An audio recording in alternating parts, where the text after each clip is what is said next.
okay, so these videos are getting really to the crunch time. Will has had this Christmas, a few days of Christmas, where he's actually kind of analysed the experience of drink. What is the actual drinking? What does he want from it? What does it taste like? He just put himself through that process. No therapy, just sort of experiencing it.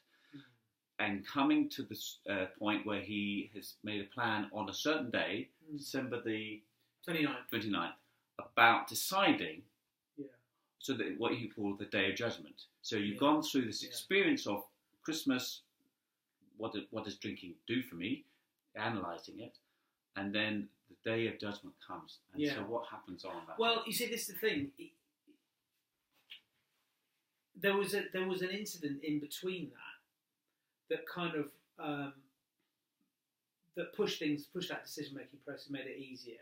And that was, I'd gone through all this analysing each mouthful and gone through the whole process of what's it doing for me and all that. And I was starting to sort of toy with the idea, of course, that this might lead up to me actually not drinking ever again. Mm-hmm. But I hadn't decided that this was going to be the case. I knew that this was what was going to be decided on the 29th. On the Day of Judgment. But I kind of felt that I had to get some feedback on this from people around me. Mm-hmm. And Jane, for example, my partner, my girlfriend, deserved to know what I was planning to do, really. Because, she was going to end up being the only drinking person in this relationship. Yeah. It's quite a big change, really. Yeah. And but I hadn't made up my mind at this point. So how do I? And what actually happened was I was at somebody else's 50th birthday, having some food. We were all sitting around a table, and we'd all had quite a lot, me included, to drink. And I made an announcement. Crazy fool. And I said to everyone at this dinner table, I'm going to stop drinking and I'm going to go to AA in the new year. And people just thought, so you blurted that out before. So you made a plan to make a decision. Yeah. But you I test the water. You test the water. Yeah, test the water, see what everybody said. Because one of the things that crosses your mind is that people are going to talk you out of it. I thought if I do decide I'm going to stop, what happens if everybody says, "You're mad? Why are you doing that?" And only a drinker would think that, by the way. I mean, non-drinkers, would think, well, of course we're going to support you. Of course, don't drink. Of course, be sober. So that's a really weird thing to say. I thought I better just check. Is it all right if I stop drinking? Yeah, I thought people would drop me. I'd have no friends. They'd think I was because drinking defined me. As far as I was concerned. If I had my personality CV had a big section on imagine me personality CV.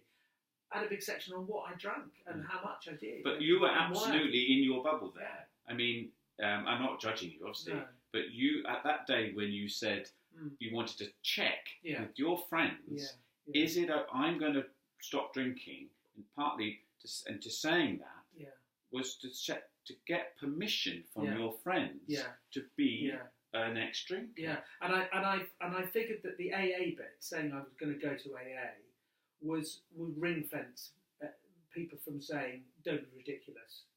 Because if I said I was going to go to AA, it was kind of saying I've got a problem, I'm going to hospital. Yes. Yeah. And nobody would say don't go to hospital if you need to go to hospital. Right. And I thought, saying I'm going to AA would kind of make people think, I won't talk him out of not drinking. I had no intention of going to AA. But also as I say, that's an admission of how hard, how important it is for you. Yeah. So you were saying two things. You were kind of saying, is it okay if I stop drinking? Yeah. But also you were saying, I'm going to AA. In other words, I'm screwed. I'm in a bad way. Yeah. I need help. Yeah. As you say, I need to go to hospital. Yes. In that sense. Yes. So you were doing a double thing, showing your vulnerability in a sense. Look what I need. I need to go to AA. Yeah. And also, is it okay if I stop drinking? Yeah. So what did they say? Yeah. Well, they were silent actually, and I think Jane, my girlfriend, sort of broke the silence because she sort of said, "Well, that's the first I've heard of it," sort of thing. and that became obviously a topic of conversation between us afterwards. And I don't recall we went into a huge amount of detail at the time about it. I think she, as well as other people, thought I was drunk when I said it, and I didn't mean it. Yes. But from my point of view, it didn't bother me too much because it's out there now. Yes. I've said it, and there's been no hue and cry over it. Nothing's happened. You put it out there, and the world kind of went, yeah, they went, okay, whatever, get on with it. And actually also, I mean, what it did do is sort of it cemented the kind of decision for the decision day. So it was a pre-decision. It was definitely a testing the water, but it was testing the water with my friends, but it was testing the water with my inner conviction as well. How did this sound to me? Saying I'm going to give up drinking. Getting it out there and saying it was a big part of that whole thing. And admission, I'm in trouble enough to go to AA. Yeah, and I sort of felt like I'd got it all out, purged all the. And I felt, this is what's going on in my head, in my life, and I just sort of, I felt detached from it. But so that was the first time that you had publicly shown your need, your difficulty, your vulnerability. Yeah. So that's quite a big moment, actually. Yeah. Saying it to yourself, saying it to your friends.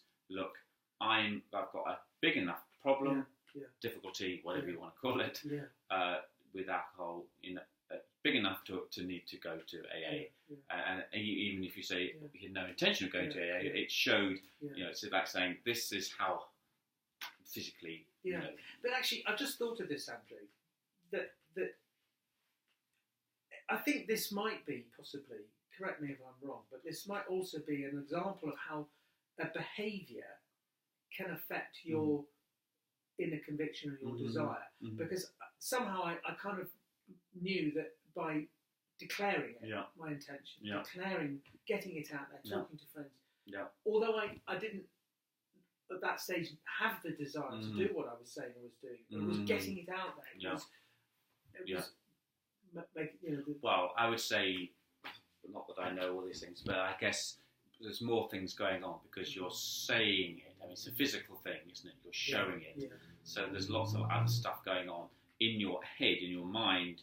Had you decided, I'm never going to drink again? Have I crossed that? That's only a small part of you. But I think actually being in a room physically with your friends, saying this stuff, you're making these sounds. This you're showing you're doing a lot of things there, which are not just to do with the particular thought of. So there was more. You could say more unconscious stuff going on there. It's more real, more visceral than just I've decided to stop drinking. Yeah. Fantastic.